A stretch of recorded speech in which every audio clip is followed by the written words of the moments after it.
Dialog Siti Jenar dengan Sunan Kalijogo. Dimas, keadaan makin keruh. Apakah tidak sebaiknya ini dihentikan? Keruh itu berasal dari diri manusia, bukan dari luar manusia.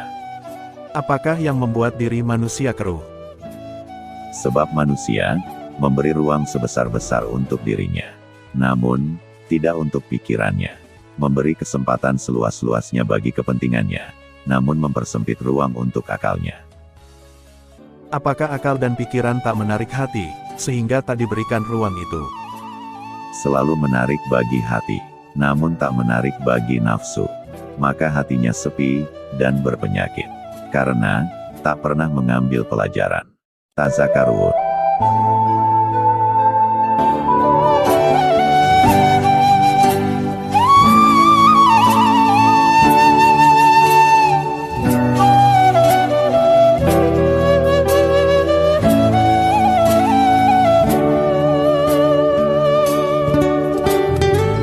Bukankah pelajaran terhampar pula di luar dirinya, untuk membantu dirinya membaca dan mengambil pelajaran secara lebih mudah, karena tak kuasa mengambil pelajaran dari dirinya sendiri?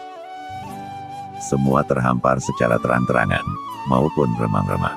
Yang membuat runcah adalah hati yang teracuni. Racun tersebut berasal dari nafsu yang tidak mempertautkan diri kepada akal dan pikiran. Untuk akal yang terkungkung, bagi pikiran yang terkurung, bukankah perlu ada ruang bebas? Seseorang untuk belajar, tanpa dibelenggu pemahaman yang Dimas lakukan. Aku tidak membelenggu apapun. Bahkan aku membebaskan mereka, untuk mampu melihat kenyataan.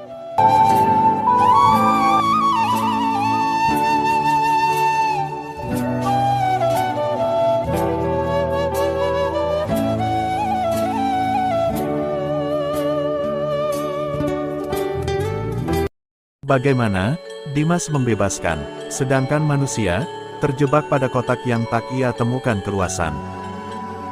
Tidak akan ia temukan kotak itu. Pengertian adalah, ketika ada Tuhan, yang tiada batas dalam kesadaran kesaksian hidup matinya. Dimas, orang di luar sana, tak langsung berjumpa Tuhan, hanya dengan bernafas dan melihat. Tak semua orang menemukan Tuhan hanya dengan melihat gelap terang. Tak semua manusia mampu. Manusia perlu mengenal garam, untuk mengenal asin. Dimas membuat semua orang, seolah-olah langsung paham kepada asin hanya dengan melihat laut. Sedangkan, banyak jiwa memerlukan pengalaman rasa melalui garam.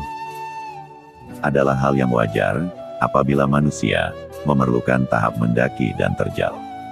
Bukankah Kang Mas tahu, bahwa aku tak memuakkan apapun, kecuali, apa yang Tuhan kehendaki untuk dikuakkan.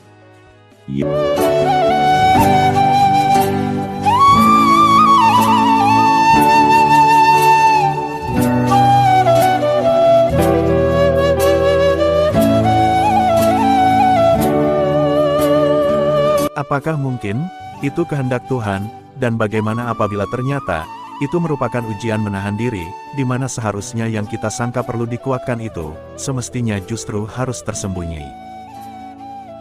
Tuhan tidak menyembunyikan ciptaannya, titahnya.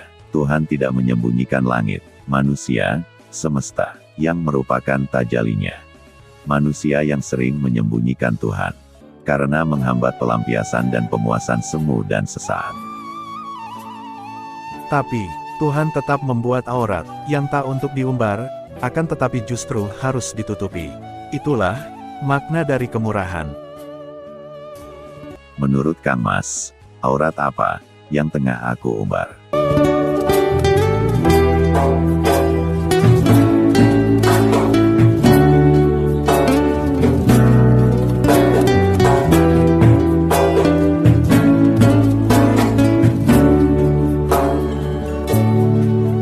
Aurat itu adalah pena, yang perlu diumbar adalah tulisannya. Aurat itu kejayaan, yang perlu diumbar adalah kesantunan. Aurat itu adalah penyatuan diri kepada Tuhan, yang perlu diumbar adalah kemahiran dalam menjaga keindahan perbedaan. Apakah aku salah, sedangkan aku menyampaikan ragam pelajaran yang bisa diambil sebagai bagian perbedaan?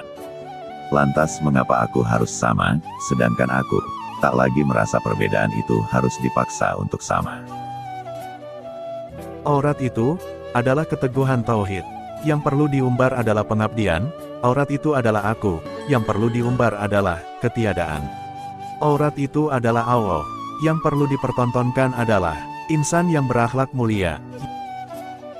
Di mana letak kemuliaan manusia, sedangkan kemuliaan semata hanya miliknya. Letak kemuliaan insan adalah kekosongan dirinya pada kemuliaan, sehingga ia bekerja dengan isi kemuliaan yang ditaburkan Allah atas dirinya. Apakah Kang Mas ingin tega, memenggal kesadaran bertuhan? Hanya karena manusia-manusia yang tidak memahami. Apakah tega, membiarkan ketidaktahuan mereka menjadi singgasana yang ia sembah? Apakah tega, membiarkan ketidaktahuan mereka mencampakkan keberadaan Tuhan? Karena yang harus ada, hanyalah diri mereka sendiri. Apakah Kang Mas Mentolo, membiarkan banyak manusia nestapa karena kebodohannya? Akankah Kang Mas tega, pikirannya hanya digunakan untuk memikirkan hidupnya, dan akalnya hanya untuk mengakali kehidupan? Akankah, tegakah? Dimas, demi Allah dan Kanjeng Nabi Muhammad, tidak akan benar jika aku tega atas sebuah pertumbuhan. Tak benar, aku sedang tega membiarkan beberapa cabang dan ranting suatu pokok harus terpotong. Jika tanaman justru menjadi tumbuh sehat setelahnya. Tak benar, aku disebut sedang tega hanya karena membiarkan akar bibit padi tercerabut untuk berpindah ke lahan yang lebih luas. Tak bisa disebut tega jika aku harus membatalkan calon buah nangka, jika batang pohon belum cukup sanggup menopang. Diriku justru sedang tidak tega jika akar-akar ringkih bibit padi, yang tengah ingin berjuang menjajaki hidup itu harus diberi beban menghasilkan bulir-bulir padi secepatnya. Diriku sungguh sedang penuh ketidaktegaan hati pada batang-batang muda pokok nangka, jika harus dibebani sebuah tuntutan untuk mampu menunjukkan gelantung-gelantung buahnya. Lantas kini, apa maunya Kang Mas? Aku takut memiliki kemauan. Jika kemauan tersebut ternyata bukan darinya, maka aku tidak menginginkan apapun selain pengertian. Semuanya bekerja dengan sebuah irama saling pengertian. Siang mengerti, kapan benderang, dan malam mengerti, kapan ia mengambil alih siang dengan menghadirkan keredupan. Ada purwa, ada purna, ada yang bermula, dan ada yang usai. Ada yang tampak, ada pula yang tersembunyi. Biarkan pitutur yang nampak, menuturkan hal yang nampak. Biarkan pitutur yang tak nampak, menuturkan hal yang tidak nampak. Biarkan yang aurat, menjadi aurat. Yang wedana, menjadi wedana. Semua bekerja dengan pengertian agar keteraturan hadir.